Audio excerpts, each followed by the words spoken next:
ወንጌል እኮ ለሁሉም ይሰበካል። ንስሐ እኮ ለሁሉም ይሰበካል። እነማን ናቸው የሚሰሙት?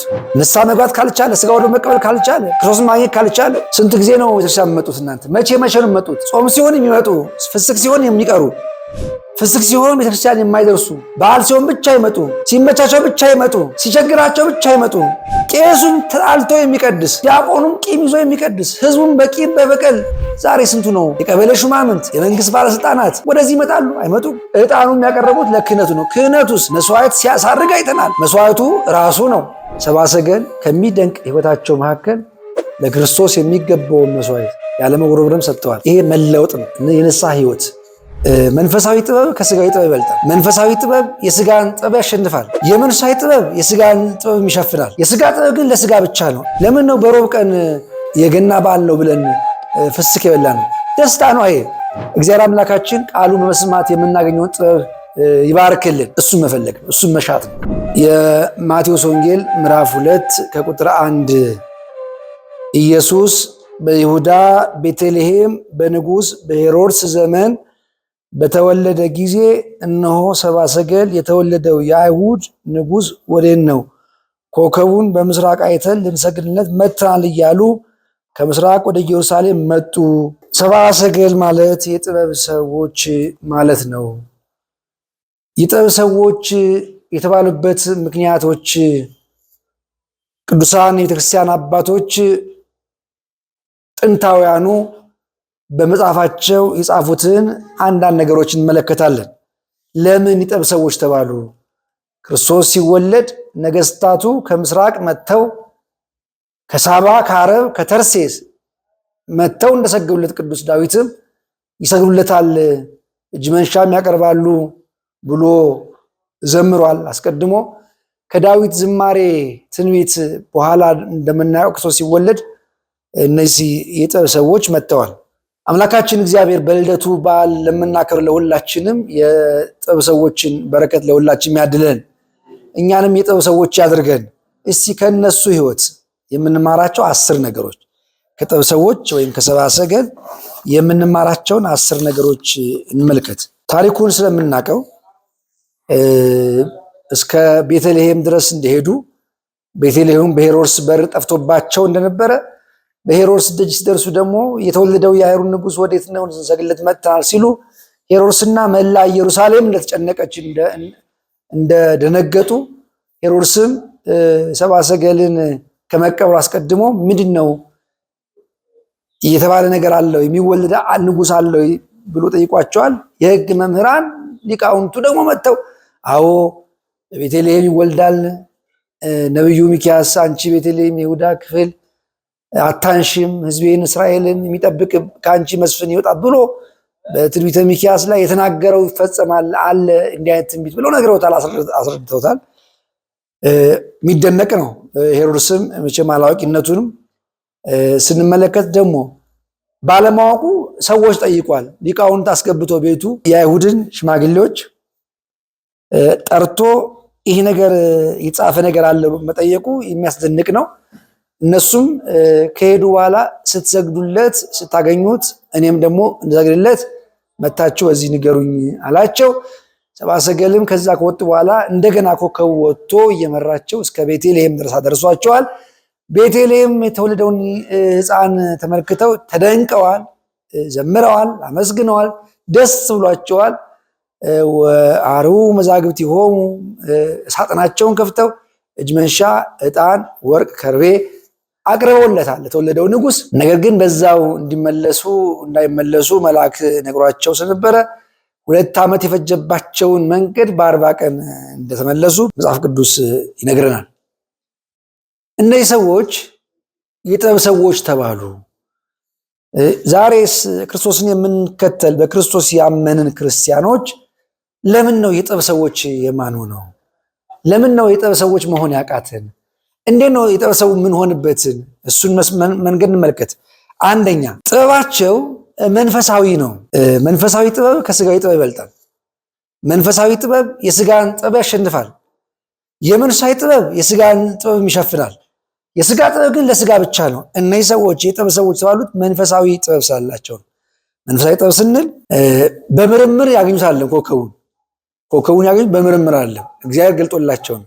ይሄንን ጥበብ አንዳንዶቹ እነዚህ ስነ ከዋክብት ተመራማሪዎች ናቸው ይላል። አይደለም፣ በስነ ከዋክብት ጥበብ ሳይሆን በመንፈሳዊ ጥበብ ነው እግዚአብሔርን ያገኙት። ዛሬም ማንኛውም ክርስቲያን ከጥበብ ሁሉ መጀመሪያ ሆኖ እግዚአብሔር መፍራት ያስፈልጋል። ጥበብ የሚጀምረው በዙ ስለሆነ እነዚህ ሰዎች ጥበብን ፈልገው ነው ወደ ጥበብ የሄዱት።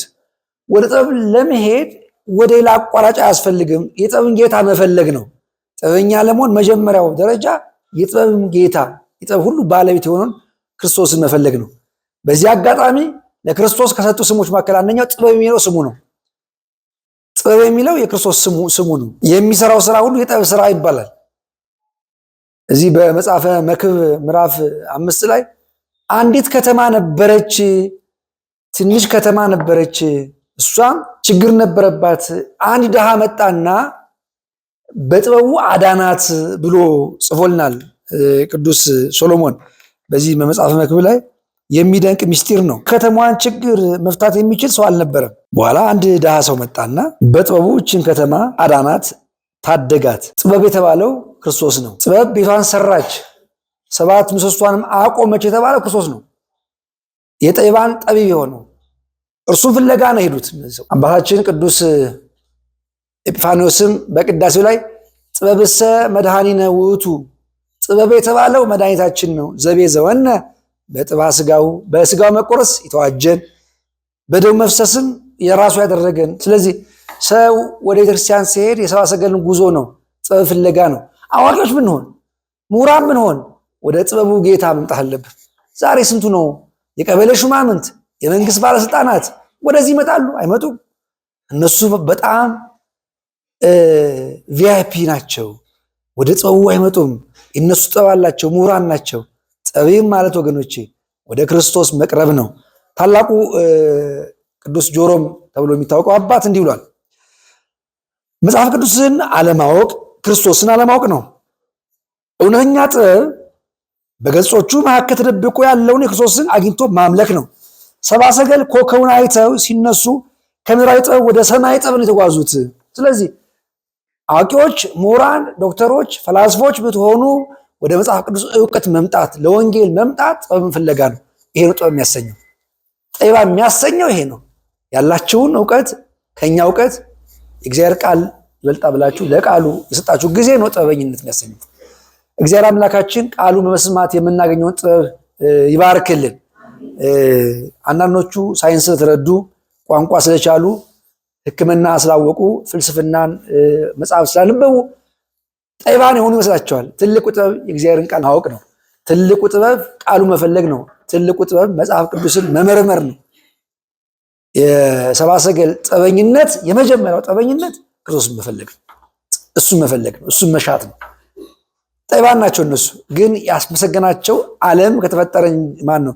ክርስቶስ ከተወለደ ጀምሮ ለ2018 ዓመት ሙሉ ያሉት የጥበብ ሰዎች የተባሉ ነው። ለምን ሲባል ፍለጋቸው ክርስቶስን ነው።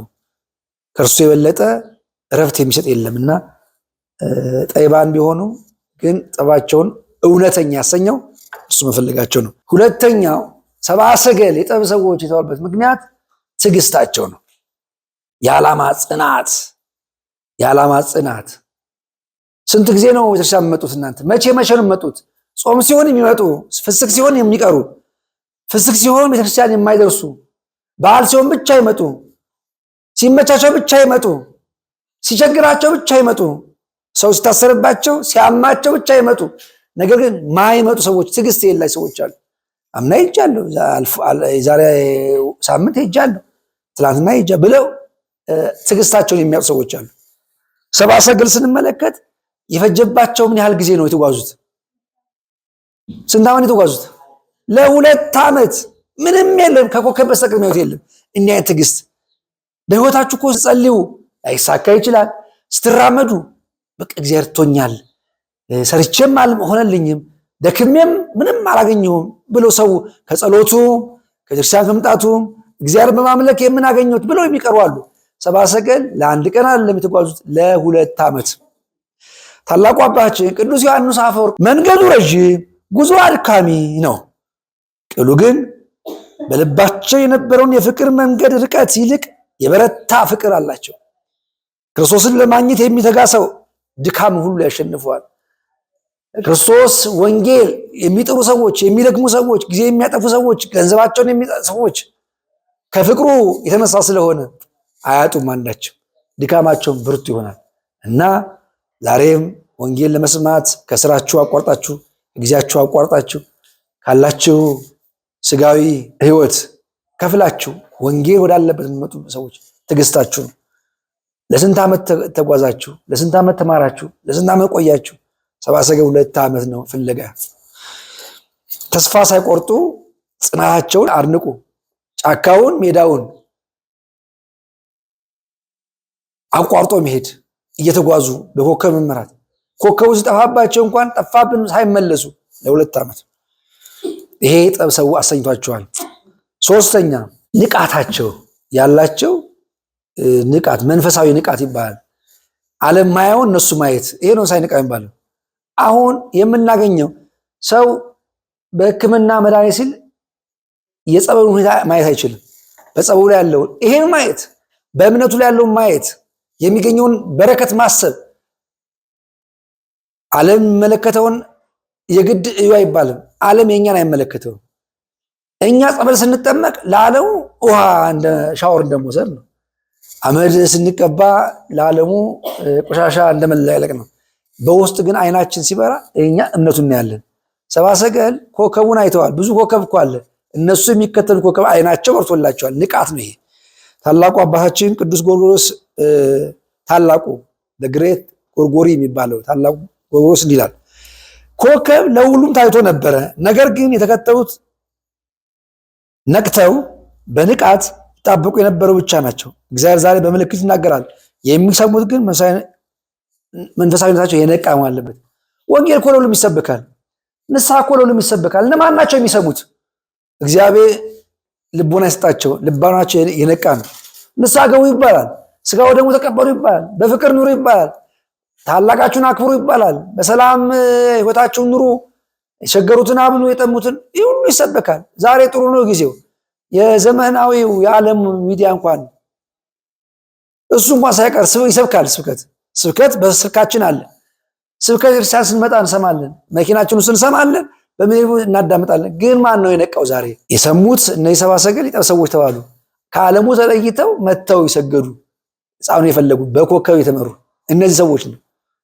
ንቃት ያስፈልጋል ማለት እግዚአብሔር ልቦና አላባራለት 1000 ጊዜ ቢማር 1000 ዘመን ቢያዳምጥ ቃል 1000 ጊዜ ቢጽፍ 1000 ጊዜ ቤተክርስቲያን ቢመላለስ ልቦናው ካልከፈተ ንስሐ መግባት ካልቻለ ስጋው ደግሞ መቀበል ካልቻለ ክርስቶስን ማግኘት ካልቻለ መመላለስ ብቻ ዋጋ የለው እና ንቃት አላቸው። ይሄ የሚደነቅ ጠበኞች ናቸው ወገኖች። ዛሬም ቤተክርስቲያን መምጣታችን ዘመን አትቁጠሩ፣ አትደምሩ፣ አትስፈሩ። እሱ አይደለም የአንዷ ቀን ግን መመለስ፣ መንቃት፣ ማወቅ፣ መፈለግ ያስፈልጋልና እግዚአብሔር ለሁላችን ማስተዋል ልቦና ያድለን። አራተኛ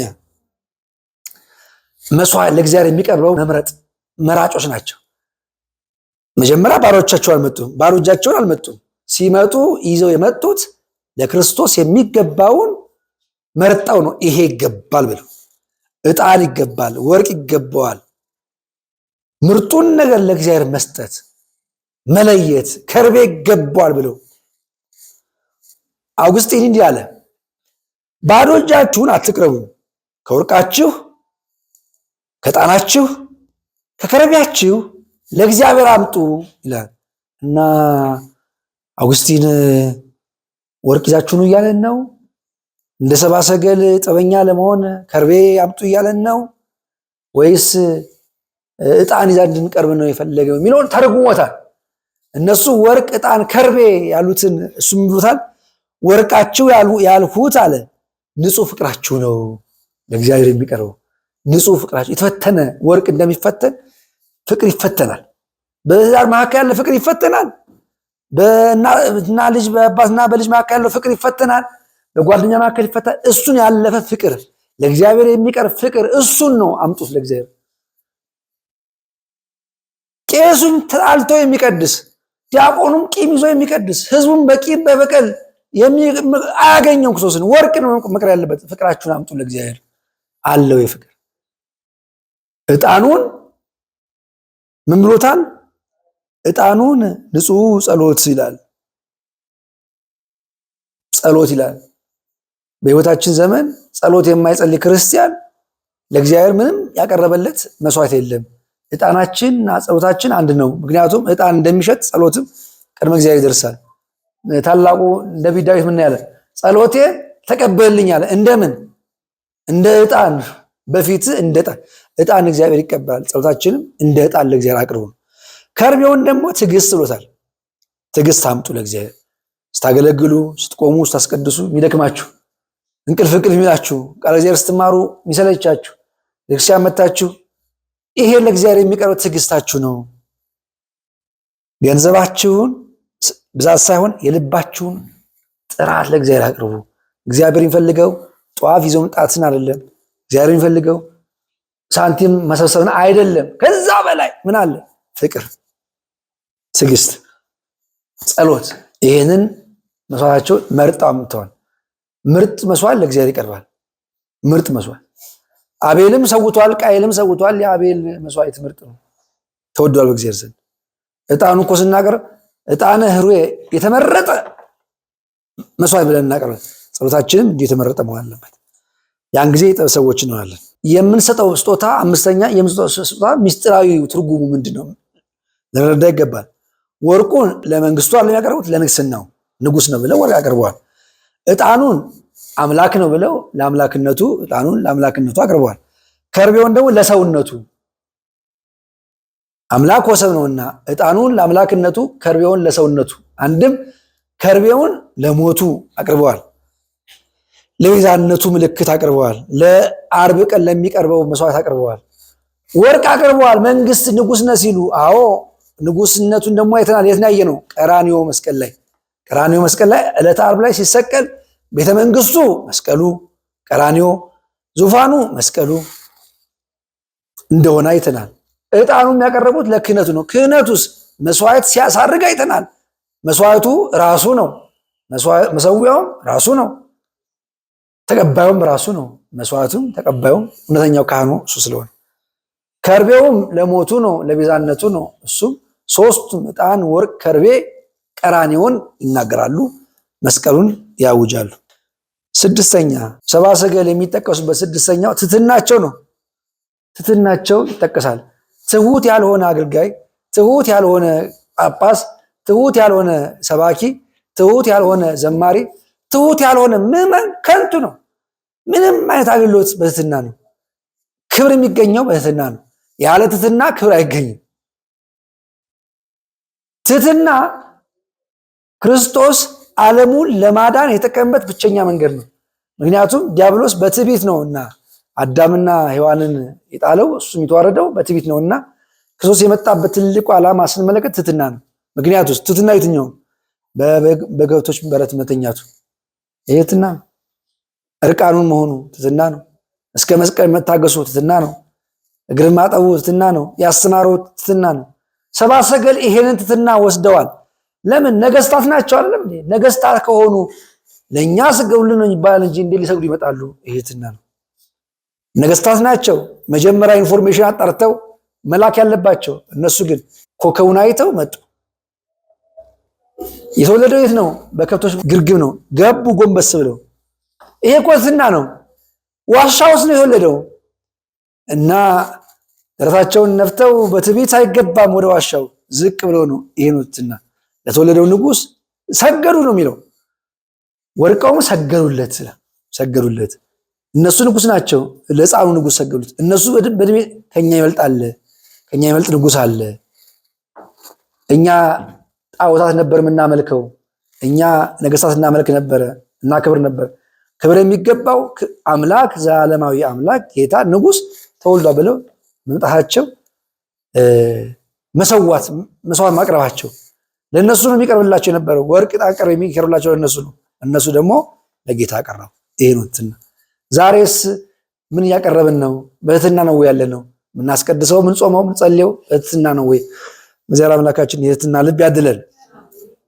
ስለ ትሕትና ኤፍሬም ቅዱስ ኤፍሬም ሶርያዊ እንዲህ ብሏል። ነገስታት በከብቶች በረት ውስጥ በግርግም ለተኛው ሕፃን ሰገዱ። ጥበብ በትሕትና ፊት ዝቅ ስትል ያኔ ትልቅነት ይገባል። ቅዱስ ኤፍሬም ሶራይ መልሼ ልድገሙ፣ ልብን የሚነካ ቃል ስለሆነ ነገስታት በከብቶች በረት ውስጥ በግርግም ለተኛው ሕፃን ሰገዱ።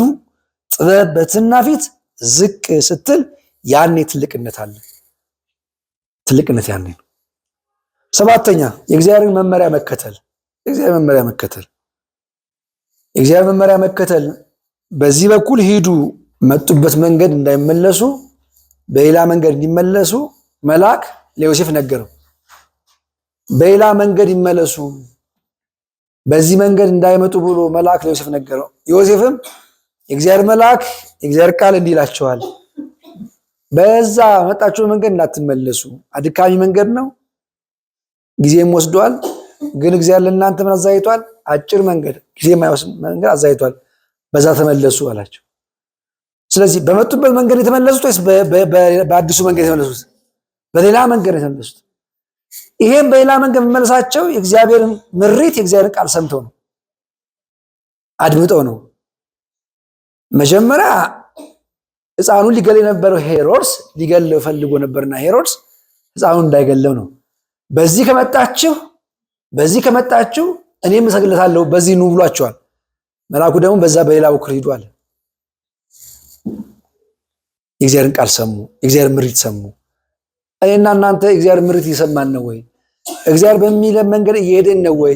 እነሱ የጠብ ሰዎች ያሰኛቸው የእግዚአብሔር ቃል ሰምተው በነገራቸው መልኩ እግዚአብሔር በዚህ መንገድ ሂዱ ብሎ ነግሮናል። በዛ ባለም መንገድ እየሄድን ነው ወይ?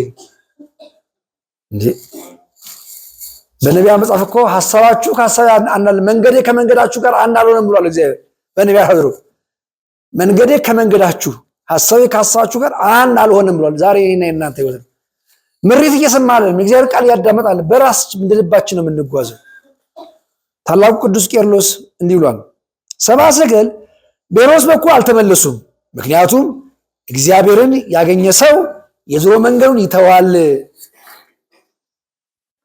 እግዚአብሔርን ያገኘ ሰው ያን የነበረበትን መንገድ ይተዋል። እስኪያገኘው ልክ ነው፣ እስኪያገኘው ድረስ የእግዚአብሔርን መንገድ እስኪያገኝ ድረስ ትንሽ ግራ ይጋባል። በጣም በድካም ነው የመጡት። እግዚአብሔር ስናገኝ ግን ድካማችን ይወገዳል። እግዚአብሔር ደግሞ ድካማችን ያስወግደዋል። እግዚአብሔርን ያገኘ ሰው አለ በነበረበት መንገድ አይመለስም አለ። ትናንትና በኃጢአት መንገድ ነበርን፣ ትናንት በክፋት ነበርን። አሁን ግን እግዚአብሔር ስናገኝ መንገዳችን ይቀይራል፣ ወደ ንስሐ እንመጣለን። ሌባው መጽዋች ይሆናል፣ ዘማዩ ድንግል ይሆናል። እግዚአብሔርን ያገኘ ሰው ይቀየራል። አምላካችን እግዚአብሔር ያገኘው ሰው ህይወቱ ይለወጣል፣ ህይወቱ ስራው ይቀየራል፣ አገልግሎቱ ይቀየራል። ያን ጊዜ ነው የጥበብ ሰዎች የምንሆነው። መንገዳችን ይስተካከላል። አምላካችን እግዚአብሔር በቅዱስ ቃሉ መንገዳችን ያስተካክልልን። ስምንተኛ ወንጌል ለሁሉም ደርሷል። ወንጌል ለሁሉም ደርሷል። ክርስቶስ የመጣው እንደምናስበው ለአይሁድ ወገኖች ነው ወይም ለእስራኤሎች ነው የመጣው። የገዛ ወገኖቹ ክርስቶስን እንዲቀበሉት ቃል ኪዳን አለ። ለአብርሃም፣ ለይስሐቅ፣ ለያዕቆብ የተገባው ቃል ኪዳን እነሱም ሊቀበሉት ይገባል። ክርስቶስ ግን የመጣው ለአሕዛብም ለሕዝብም ነው። ለአብርሃም ልጆችም ከአብርሃም ልጆች ውጭ የሆኑትም፣ ለተገዘሩትም ላልተገዘሩትም ለመላው ዓለም የመጣው። ይሄን ለማስመልከት እነዚህ ወገኖች ሰብአ ሰገል ከሩቅ ምስራቅ ከእስራኤል ሳይሆኑ ከእስራኤል ውጭ ከሆኑ ከአረብ ነው፣ ከአሕዛብ ወገን ናቸው። ይሄን ስናይ ወንጌል ለዓለም ሁሉ ይዳረሳል፣ ለሁሉ የሚሰጥ ነው። ሰብአ ሰገል የአሕዛብን በኩራት ናቸው። በአሕዛብ ወገን የመጀመሪያው ሰዎች ናቸው ለክርስቶስ ልደት። ክርስቶስ ለመላው ዓለም መምጣቱን ያበሰሩ የምስራቅና የምዕራብ የደቡብና የሰሜን ሳይል በዓለም ሁሉ ብርሃን ያበራላቸው ቀዳማያን ናቸው።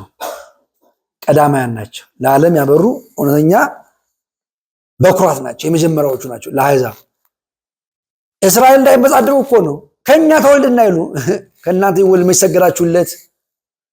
መተን የሰገድ ነው ከአሕዛብ ወገን ያመን ነው እናንተ ነው ሰቀላችሁት ብሎ የሚለው። ዛሬም እንደዚህ አለ። ወደ ገዛ ወገኖቹ መጣ፣ ነገር ግን አልተቀበሉትም። የተቀበሉት ደግሞ ከአሕዛብ ወገን የሆኑ ናቸው። ወንጌል ለዓለም ሁሉ ደርሷል። ለዚህ ምስራች በኩራቱ ሰብአ ሰገል ናቸው። ዘጠነኛ የንስሐ መለወጥ የንስሐና የለውጥ መንገድ ነው። የክርስቲያን አባቶች በሌላ መንገድ ሀገራቸው ተመለሱ የሚለውን ሲተረጉሙ ክርስቶስን ያገኘ ሰው ሕይወቱ ይለወጣል፣ መንገዱ ይቀናለታል። ንስሐ ሕይወት አለው ካልን ቅድም ከተናገርንበት መለወጥ አኳያ ሰብአ ሰገል ከሚደንቅ ሕይወታቸው መካከል ለክርስቶስ የሚገባውን መስዋዕት ያለመጉረምረም ሰጥተዋል። ይሄ መለወጥ ነው። መለወጥ የንስሐ ሕይወት። አሕዛብ ሆነው ሕይወታቸው ተለውጧል። አስቀድሞ ለጣዖት ነበር የሚገብሩት፣ አሁን ለአምላካቸው። ይሄ ነው የንስሐ ሕይወት፣ የሚደነቅ ሕይወት፣ መለወጥ።